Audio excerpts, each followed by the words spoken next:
Welcome back. We are here with Lieutenant. Selamat datang kembali. Kami bersama Letnan Kolonel Daniel Davis, veteran tempur 4 kali, dan pembawa acara podcast yang sangat populer, Daniel Davis Deep Dive. Anda juga, tentu saja, penerima penghargaan Eisenhower atas keberanian mengungkap kebenaran setelah berbicara tentang bagaimana kepemimpinan militer menipu publik terkait perang di Afghanistan.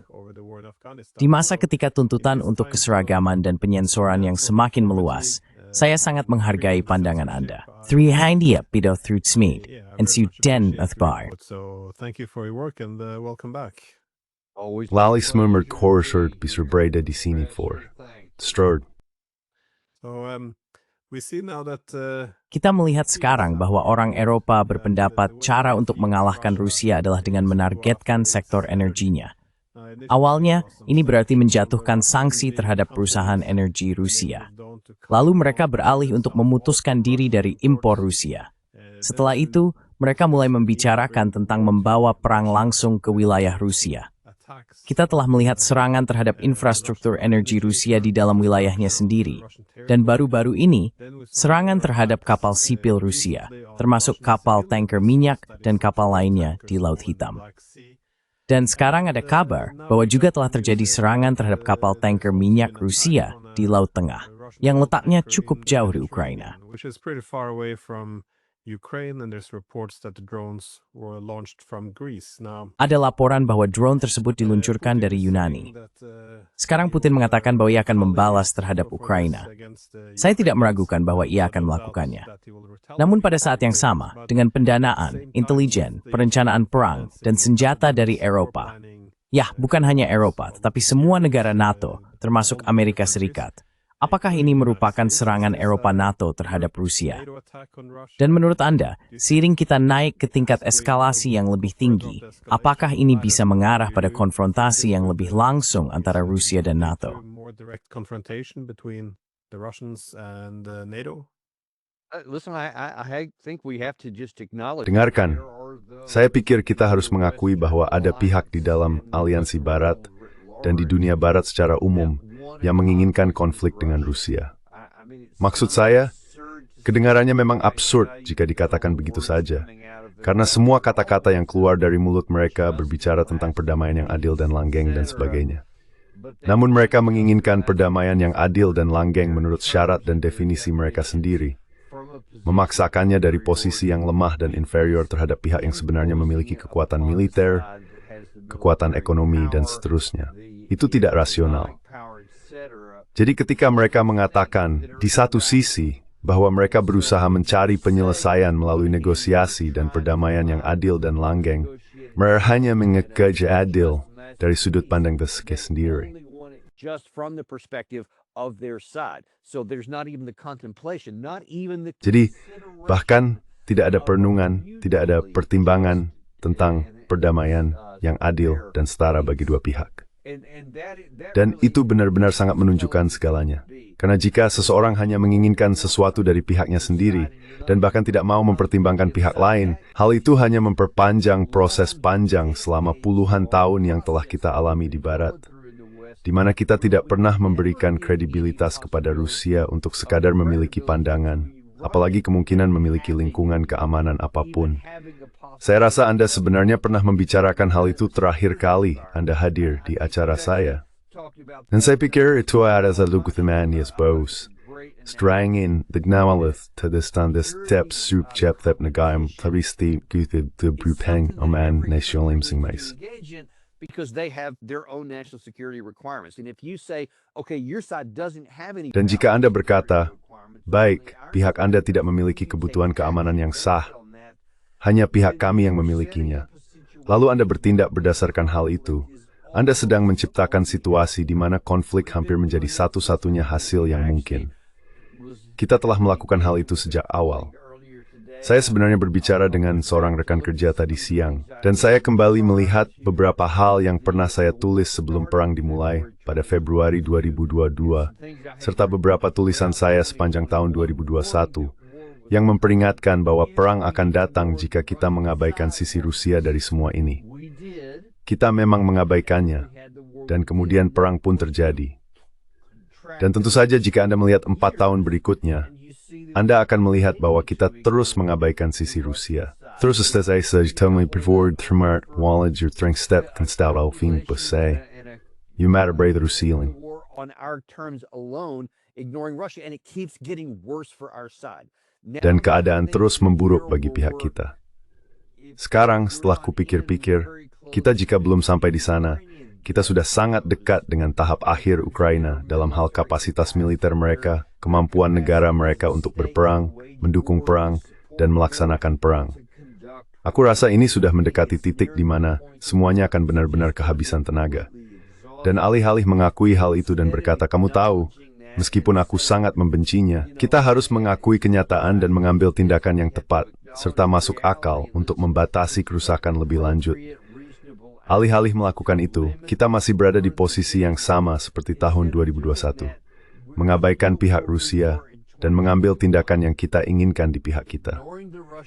Dan kita tidak menginginkan adanya konsekuensi. Kita tidak ingin ada reaksi apapun. Consequences, we don't want there to be any reaction. And so since Russia has been, Jadi karena Rusia, kalau kita bicara terus terang, sangat enggan bereaksi terhadap banyak hal, termasuk hal-hal yang kita anggap sebagai garis merah Rusia, atau bahkan yang Rusia sendiri klaim sebagai sesuatu yang mendekati garis merah. Kita belum melihat reaksi kuat dari mereka terhadap sejumlah isu di luar wilayah perang Ukraina. Ada pandangan bahwa hal itu tidak akan pernah terjadi, bahwa kita bebas melakukan apapun terhadap Rusia tanpa ada tanggapan, baik itu serangan jarak jauh terhadap infrastruktur minyak mereka, atau operasi yang disebut jaring laba-laba yang terjadi awal musim panas ini jauh di dalam wilayah Rusia. Dan mereka seperti berkata, baiklah, tidak ada yang terjadi dari itu.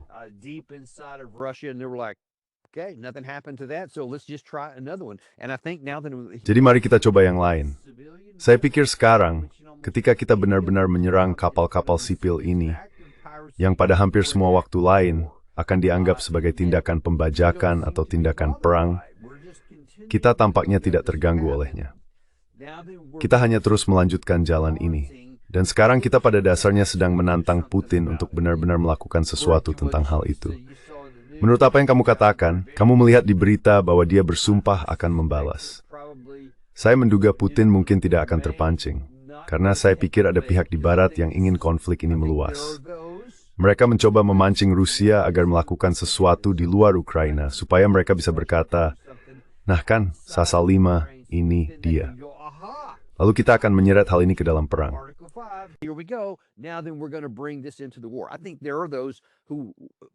Saya pikir ada orang-orang yang secara absurd, irasional, dan berbahaya memang menginginkan hal itu terjadi. Dan saya pikir mereka sedang berusaha memancing Putin untuk melakukannya. Menurut saya, yang mungkin akan dia lakukan adalah menyerang lebih keras lagi di Odessa. Mungkin akan ada gerakan melawan mereka. Saya rasa kita akan melihat lebih banyak serangan terhadap infrastruktur mereka. Balas-membalas, kalian menyerang pengiriman kami akan menyerang pengiriman kalian. Dan Rusia memiliki kapasitas yang jauh lebih besar untuk melakukan itu. Jadi kita akan lihat bagaimana akhirnya dia melakukannya. Tapi dia tidak akan diam saja. Saya tidak berpikir dia akan terpancing kali ini. Namun menurut saya, hal ini menunjukkan kerusakan, dan tidak ada cara yang lebih halus untuk mengatakannya dalam cara berpikir di barat, bahwa alih-alih mengakui bahwa hal ini sudah kalah, kalian tidak bisa menang.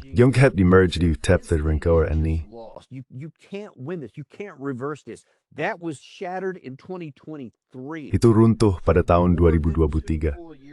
Jadi, lebih dari 2 tahun penuh yang lalu, kita kehilangan kemampuan untuk berpikir bahwa mungkin kita bisa membalikkan keadaan di medan perang dengan semua upaya ini. Baik itu sanksi, intelijen, pelatihan, atau tentu saja ribuan kendaraan lapis baja, jutaan butir berbagai jenis amunisi, rudal. Semua hal semacam itu sama sekali gagal mendorong Rusia keluar dari posisi apapun yang mungkin. Dan dalam 2 tahun sejak saat itu, yang terjadi hanyalah pergerakan ke arah barat, tetapi dengan laju yang signifikan dan berkelanjutan, disertai korban besar di pihak Ukraina yang tidak dapat digantikan. Dan sekarang disinilah kita berada, pada saat Presiden Trump ingin mencapai penyelesaian melalui negosiasi. at this time when President Trump wants to have a negotiated settlement. The Russians are still open to a negotiated settlement. Rusia masih terbuka untuk penyelesaian melalui negosiasi, dan hanya dua pihak yang menentangnya, yaitu Ukraina dan Eropa secara keseluruhan. Pertanyaannya tetap, apakah Trump akan duduk di pinggir dan hanya menonton semuanya terjadi, membiarkan situasi semakin memburuk, atau akhirnya ia akan turun tangan dan berkata, baiklah, cukup. Jika kalian ingin melanjutkan kegilaan dan kebodohan yang bisa memicu perang dengan Rusia, perang yang bisa dengan mudah berubah menjadi nuklir, kalian sendiri yang tanggung. Kami tidak akan ikut dalam kebodohan itu. Aku tidak tahu apakah dia akan melakukan itu atau tidak, Glenn, tapi mungkin itulah yang seharusnya dilakukan. Kalau tidak, siapa yang tahu apakah masalah ini akan meluas melampaui perbatasan Ukraina atau tidak.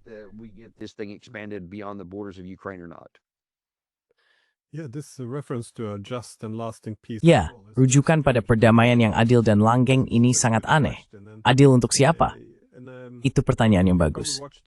Kamu mungkin sudah melihat pidato terakhir Zelensky, di mana dia mengatakan bahwa ini bukan sekadar soal memaksa Rusia membuat konsesi dan mencapai kesepakatan, tetapi memastikan bahwa Rusia tidak akan pernah bisa melakukan hal ini lagi. Maksudnya, itu pada dasarnya berbicara tentang mengalahkan Rusia. Dan sekarang orang Eropa kurang lebih meniru logika yang sama, bahwa harus ada jaminan keamanan bagi Ukraina, karena mereka adalah korban, dan tidak ada untuk Rusia, karena mereka adalah agresor.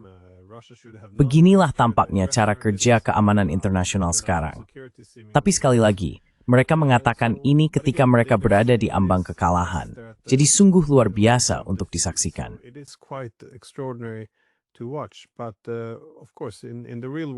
Tapi tentu saja, di dunia nyata, Rusia menyadari bahwa mereka sedang menang.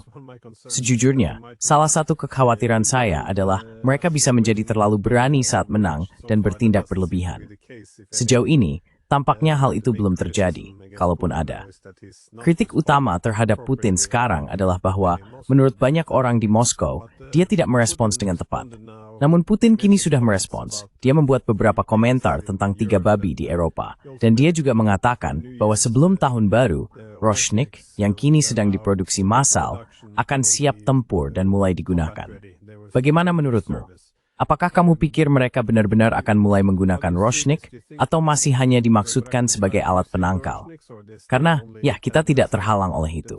Jadi pada titik tertentu, kamu tahu, jika kita menganggapnya sebagai gertakan, dan memang itu gertakan, maka itu tidak akan memiliki nilai penangkal lagi.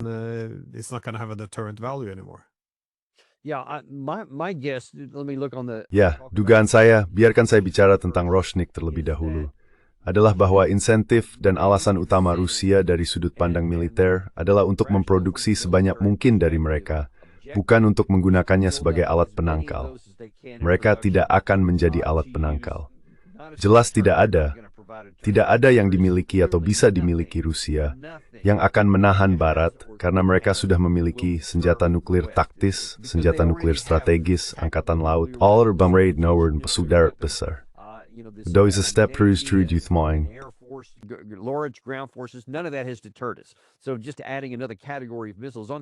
Jadi menambahkan satu lagi kategori rudal di atas beberapa yang sudah mereka miliki. Dengan Kinzhal dan rudal hipersonik lainnya, bom luncur, serta bom luncur yang kini diperluas dan lebih canggih, semua itu. Tidak ada satu pun dari hal-hal tersebut yang menjang ini tidak akan demikian. Tidak ada keraguan tentang itu. Rusia pasti ingin memastikan mereka memiliki cukup banyak untuk benar-benar digunakan jika diperlukan. Dan saya memberamba dengan integrasi perlas polis. Kami stiker verifikan terus membangun hingga mencemkap yang kutik getrik brace. It's that category you take more yang bersesiswutkan. All of these categories of missiles that I just mentioned, most importantly the Oreshnik and also yang paling penting, Roshnik dan juga rudal pertahanan udara untuk sistem mereka sendiri seperti S-300, S-500 dan seterusnya. Semua kategori berbeda yang mereka miliki. Jadi, jika pada akhirnya perang meluas dan berubah menjadi perang konvensional antara NATO dan Rusia, mereka benar-benar bisa membanjiri kita di semua bidang utama. Anda mungkin telah melihat laporan di BBC 2 atau 3 minggu lalu, atau mungkin lebih baru dari itu, yang mengatakan bahwa jika Inggris tiba-tiba terlibat dalam perang konvensional, Mereka hanya dapat mempertahankan operasi tempur intensif selama beberapa minggu. Dan itu mencerminkan kondisi seluruh dunia barat, baik itu Prancis, Jerman, atau Amerika Serikat. Kita juga termasuk dalam kategori yang sama.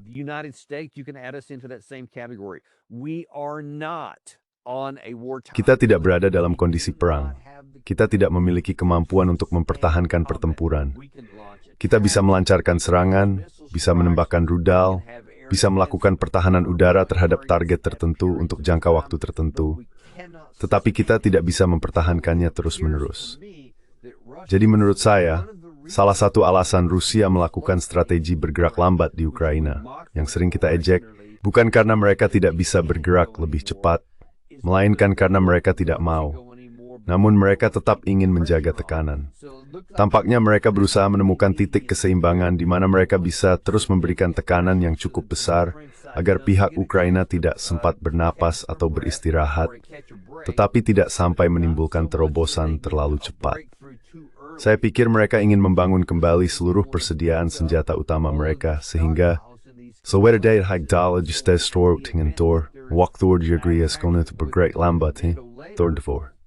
All of the time that this go slow is happening, and so let's take this 2-year period that Jadi mari kita ambil periode 2 tahun yang sempat dijadikan bahan ejekan oleh Emmanuel Macron terhadap Rusia beberapa bulan lalu. Selama waktu itu, Rusia telah membangun persediaan besar-besaran. Laju pembangunan yang dilaporkan, apapun kategorinya, rudal Kinzhal, bom luncur, peluru artileri, dan sebagainya, jauh lebih tinggi daripada laju penggunaannya. Jelas, mereka hanya menggunakan Roshnik 1 kali. Rari, small tinggi. Nomesikin jarak jauh, gern grelly, mask dam daft heath. The tetligris camp jam, jauh wistah, dum oma desrutnie breaker produksi. way less than they're actually producing. Ergo, they're stockpiling them up. Jadi mereka menimbunnya di suatu tempat sampai tingkat tertentu. Sementara itu, pada periode yang sama, persediaan kita memburuk dan menurun karena kapasitas produksi maksimum kita, meskipun sudah meningkat dibandingkan tahun 2022, masih belum cukup untuk menutupi tingkat penggunaan sebenarnya. Jadi kita sedang menguras cadangan kita. Jika terjadi konflik atau bentrokan antara NATO dan Rusia, mereka bisa mempertahankan pertempuran pada tingkat yang cukup tinggi untuk waktu yang lama. Dan setelah mereka menghabiskan sebagian dari cadangan itu, mereka masih bisa mempertahankannya, karena mereka sudah memiliki kapasitas produksi yang lebih tinggi. Kita harus melakukan percepatan besar-besaran, dan itu tetap akan memakan waktu 1 atau 2 tahun. Mungkin lebih seperti 2 atau 3 tahun dalam beberapa kategori. Bahkan jika ada ancaman eksistensial, talab saja itu membutuhkan waktu.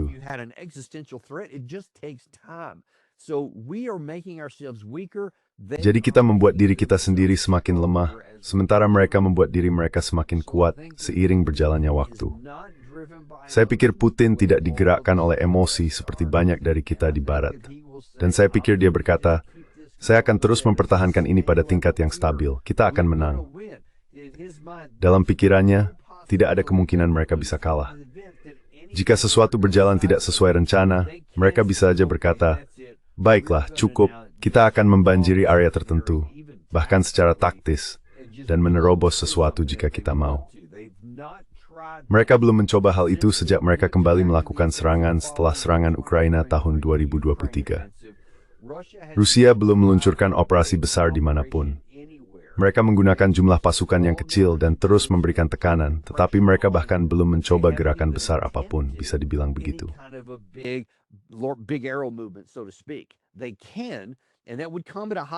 Mereka bisa melakukannya, dan itu akan menimbulkan biaya tinggi pada awalnya. Tetapi perhitungannya secara militer adalah bahwa jika mereka benar-benar melakukannya, tidak akan terlalu sulit untuk menembus di titik-titik lemah tertentu di sepanjang garis depan yang panjangnya lebih dari 1.000 km ini. Namun sejauh ini memilih untuk tidak melakukannya. Dan saya menilai alasannya adalah karena mereka sedang membangun kemampuan tersebut sambil terus melemahkan NATO dalam prosesnya. Kita justru melemahkan diri sendiri dengan terus melakukan hal ini. Misalnya, seperti yang saya kira terjadi tadi pagi, Uni Eropa mengatakan, baik, kami telah berkomitmen untuk memberikan $90 miliar kepada Ukraina, hanya agar negara itu dapat berfungsi selama 2 tahun ke depan. Kita masih belum tahu dari baru teman inspirasi. We still don't know for sure where that money is coming from. Apparently, they haven't yet approved the stolen. Tampaknya mereka belum menyetujui penggunaan aset Rusia yang dibekukan. Tapi selain itu saya tidak tahu dari mereka akan mendapatkan uangnya. Mereka harus meminjam dari suatu tempat. Uang itu tidak muncul begitu saja. Dan sekarang mereka bahkan akan melemahkan sistem ekonomi mereka sendiri, selain benar-benar melepaskan ketergantungan dari minyak Rusia, yang sekali lagi akan meningkatkan biaya untuk menjalankan kegiatan ekonomi. Lalu mereka mengurangi persediaan fisik sistem amunisi utama mereka. Gila rasanya kita melakukan semua itu, sementara kita bisa melihat Rusia menjadi lebih kuat dan lebih besar di semua bidang ini. Mereka memiliki jutaan orang lagi yang bisa dimobilisasi jika diperlukan, tapi mereka belum melakukannya. Jadi apa yang kita lakukan ini tidak rasional, Glenn. Namun, inilah kenyataannya.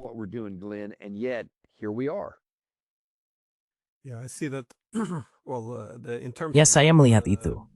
Nah, dalam hal tidak gentar, saya rasa hal itu cukup jelas. Bukan hanya invasi ke Kursk yang menurut saya luar biasa dengan sendirinya, tetapi juga karena intelijen Rusia telah mengonfirmasi bahwa Inggrislah yang memimpin serangan terhadap penangkal nuklir Rusia. Sekali lagi, sulit untuk memahami bahwa ini benar-benar terjadi, tetapi kita sudah melangkah sejauh ini, sehingga keyakinan bahwa apapun akan menghalangi Barat sekarang tampak tidak mungkin. Jadi seperti yang dikatakan, senjata-senjata ini memang dimaksudkan untuk poros negosial jika negara berkaitan untuk setai lebar ini. Western countries decide to join in on this war. But And listen, I can just tell you that Dan dengarkan, saya hanya bisa mengatakan bahwa jika saya memiliki kemampuan itu, dan siapa yang tahu, saya bahkan tidak bisa berspekulasi berapa banyak dari benda-benda itu yang mungkin mereka miliki. Tetapi sudah cukup jelas bahwa kita sama sekali tidak memiliki pertahanan udara terhadap hal-hal tersebut, karena kita juga tidak memilikinya untuk banyak kategori lainnya. Namun yang pasti, kita tidak akan memilikinya untuk menghadapi senjata hipersonik itu. Maksud saya, hanya ada sejumlah kecil tempat di mana kita memiliki pabrik senjata dan amunisi di Barat. Itu yang saya maksud. Dan kita berbeda dengan Rusia dan Ukraina, yang sekarang menyebarkan semua perlengkapan mereka karena mereka telah belajar melalui penderitaan akibat kehilangan bahwa jika seseorang memiliki persediaan besar di satu tempat, itu menjadi sasaran yang mudah. large stockpiles in any one place, it's an easy target. We haven't learned that yet. We haven't spread them out. Kita belum mempelajarinya sejauh itu. Kita belum menyebarkannya. Maksud saya, sejak masa Perang Dingin, kita masih memiliki persediaan besar di mana-mana. Setiap lokasi itu bisa dijadikan target karena sudah diketahui di mana letaknya. Maksud saya, dalam waktu singkat, sekitar 12 jam, kita bisa secara sistematis menghancurkan sebagian besar kapasitas industri kita, persediaan kita, bahkan sedikit yang masih tersisa. Banyak yang bisa benar-benar rusak. Gasks juhazilitis beliefs nominasi era prengnen. Plangor instiftempitat netpitat amor problem situ. Or snicks tamat number, deficis reserves bit, words, mofo with ma. Beyond that, and it wouldn't stop it. So a lot of these things that we think are protected probably. Jadi banyak hal yang kita anggap terlindungi, kemungkinan besar sebenarnya tidak. Dan Rusia bisa menyerang banyak di antaranya sejak awal, yang bisa melemahkan kita, bahkan sebelum apapun bergabung ke garis depan jika terjadi perang. Dan tentu saja jika itu terjadi, Glenn, kemungkinan bahwa seseorang, entah itu Inggris atau Prancis, menggunakan senjata nuklir karena merasa akan kalah sangat tinggi. Rusia pasti akan memperhitungkan hal itu, dan berusaha untuk tidak melakukan apapun yang bisa memicu matahari terbenam nuklir, karena sudah pasti mereka akan membalas dengan cara yang sama. Itulah bahaya yang kita hadapi saat ini, dan yang tampaknya tidak disadari oleh para pemimpin di Barat.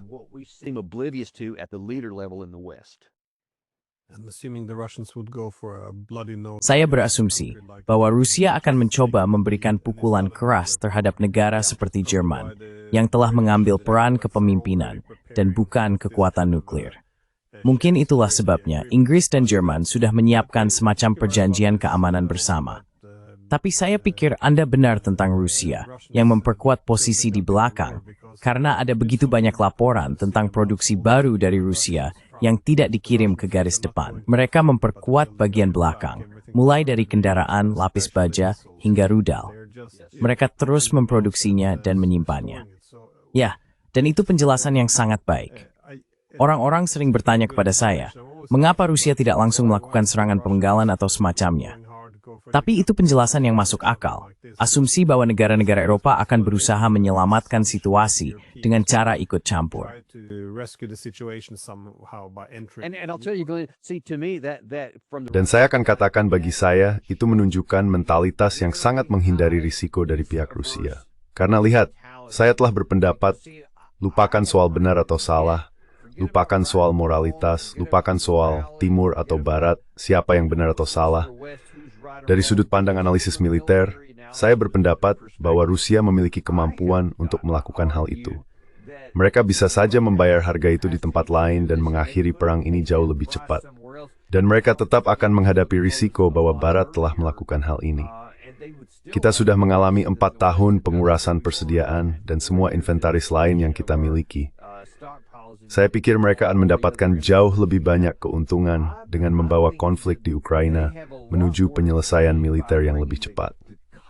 Tapi mereka tidak melakukannya.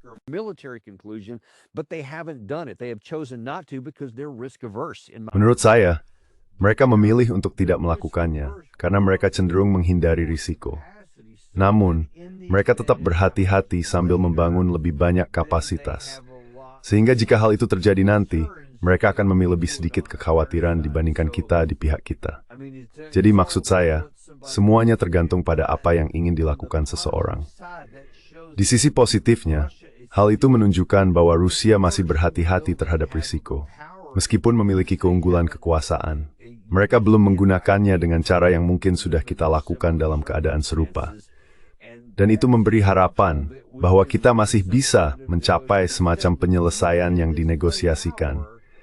Bahkan di saat-saat terakhir ini, bahwa pihak Rusia bersedia dari posisi yang kuat untuk mencapai penyelesaian yang mungkin tidak menyenangkan dan sulit diterima, tetapi tidak membawa bencana bagi pihak kita. Asal yang kita biarkan jadi. if only will allow it to happen. Saya rasa, dari pihak kita, tujuan utamanya mungkin hanyalah agar Ukraina dan Rusia saling melemahkan sampai habis.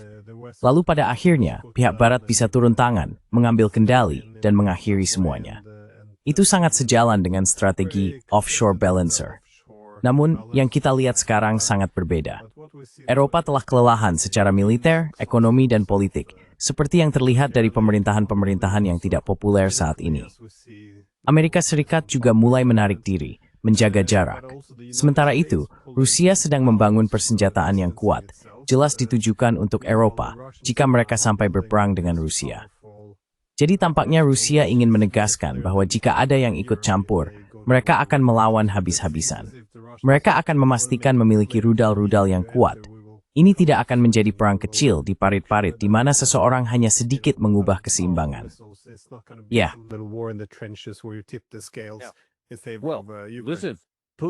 Dengar, Putin mengatakan hal yang sama.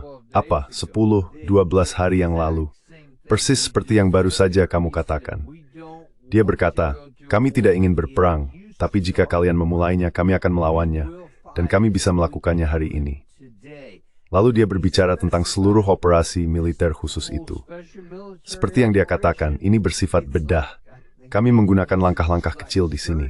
Tapi dalam perang besar, kami tidak akan menahan diri seperti itu. Masih banyak hal lain yang bisa melakukan.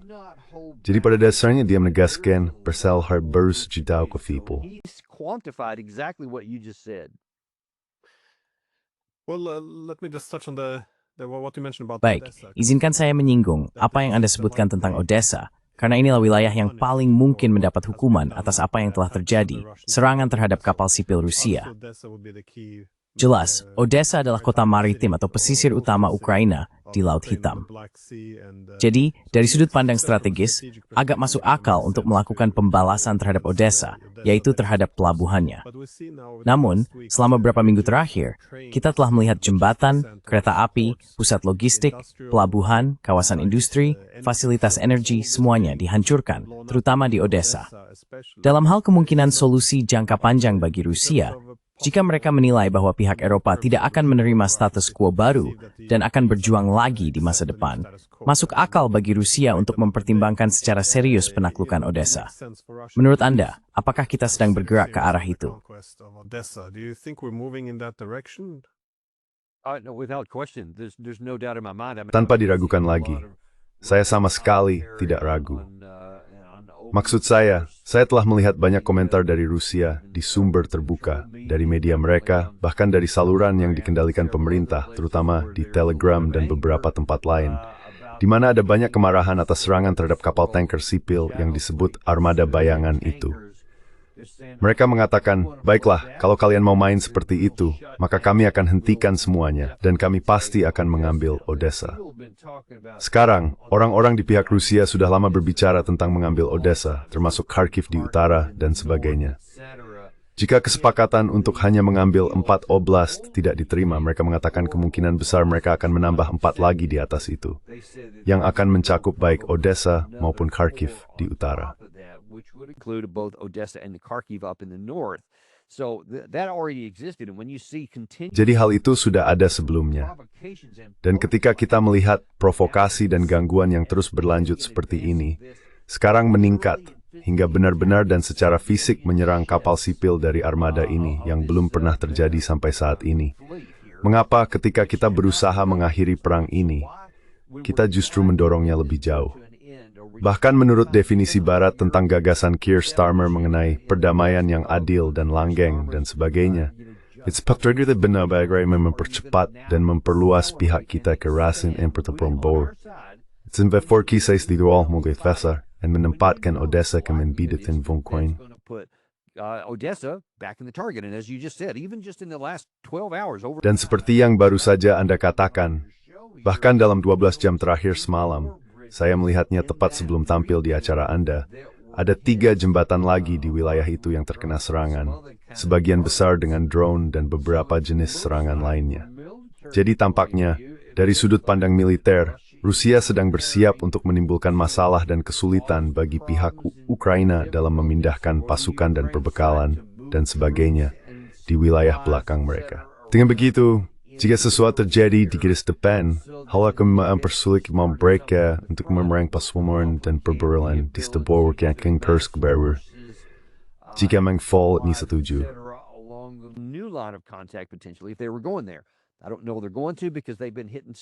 Saya tidak tahu kemana mereka akan pergi, karena mereka pernah menyerang beberapa hal di masa lalu dan itu tidak menghasilkan hal seperti ini. Namun hal itu tetap saja terjadi.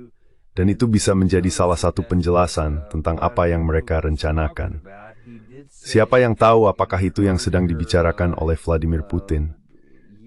Dia memang mengatakan sebelumnya hari ini, dalam semacam sesi tanya-jawab bahwa hal-hal yang lebih besar akan terjadi sebelum akhir tahun. Dia tidak menjelaskan apa maksudnya, tapi orang jadi bertanya-tanya, apakah itu yang dia rencanakan untuk dilakukan sebelum tahun ini berakhir? Kita hanya berbicara tentang beberapa hari lagi. Jadi sepertinya kita tidak perlu menunggu lama.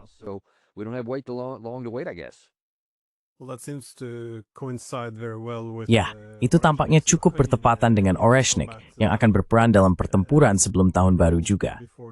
Karena, maksud saya, Inggris dan Prancis jelas menginginkan Odessa, bukan yang berikutnya. Tapi mereka menginginkannya berada di NATO atau di bawah semacam pengaturan keamanan. Maksud saya, kota pelabuhan ini seharusnya berada di bawah kendali Prancis dan Inggris. Jadi saya pikir, begitu mereka melihat Rusia bergerak menuju Odessa, kepanikan akan muncul dan mereka mungkin melakukan sesuatu yang ceroboh. Kalau saya menjadi penasihat Kremlin, saya akan menyarankan agar Oreshnik siap tempur sebelum bergerak ke Odessa. Karena pada tingkat manapun, kapanpun, jika Ukraina mulai runtuh, saat itulah orang Eropa mungkin melakukan sesuatu yang gila. Benar. Atau, seperti yang dikatakan Mark Rutte, kita harus bersiap untuk perang dengan Rusia. No max step proof in time until they stall. Squally so Cynthia Grimnimbro Paris, Atheny. Kasi saya pikir, spinisin notes to last pemaim space move to Wishing Puing. Is a remedy to more powerful ini, is a step we the pack than an always terror. Well, I mean, you've had Mark Rutte to say that. Ya, maksud saya, Mark Rutte sudah mengatakan hal itu minggu lalu. Kaja Kallas, kalau tidak salah hari Senin minggu ini juga mengatakan, kita semua tahu bahwa jika Ukraina jatuh, kita yang berikutnya dan mereka akan terus bergerak ke barat. Kepala Staf Udara Inggris, saya kira juga pada hari Senin mengatakan, kita harus siap menghadapi perjuangan lintas generasi dengan Rusia, dan keluarga kita harus siap berkorban serta melawan Rusia secara langsung. Dia benar-benar mengatakan itu. Dan tentu saja, beberapa bulan lalu jenderal berpangkat tinggi dari Jerman juga mengatakan bahwa kita harus bersiap untuk perang dengan Rusia. Prancis pun mengatakan hal yang sama. Semua pejabat ini terus mengatakan hal itu. Dan dengarkan.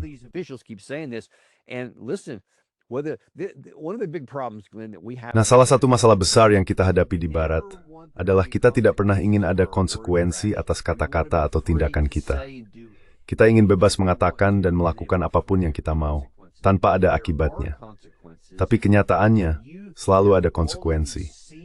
Dan ketika banyak pejabat senior di seluruh aliansi Barat terus menggunakan bahasa yang sangat provokatif, perang melawan Rusia, bahkan tidak berusaha menyamarkannya, Provocação, itu pastikan nestiok nunabit. Terbukti manajer bestrekening Jerman sekarang bisa satu bergap por ke wilayah Baltik, dan berbicara itu tungkang mungkin melampaui lagi. Itu pasti dan percu response.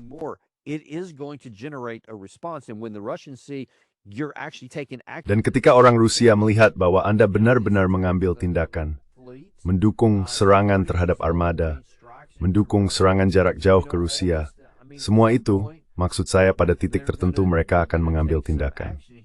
Kita hanya tidak tahu di mana itu akan terjadi. Saya menduga Rusia akan berusaha sekuat tenaga untuk tidak memulai apapun, tetapi ada batas untuk semua tindakan provokatif yang terus terjadi. Kita akan lihat nanti, saya kira. Rusia, Ukraina, Eropa, semua hab trogi kemadgo gozet nakimo evenenhaven.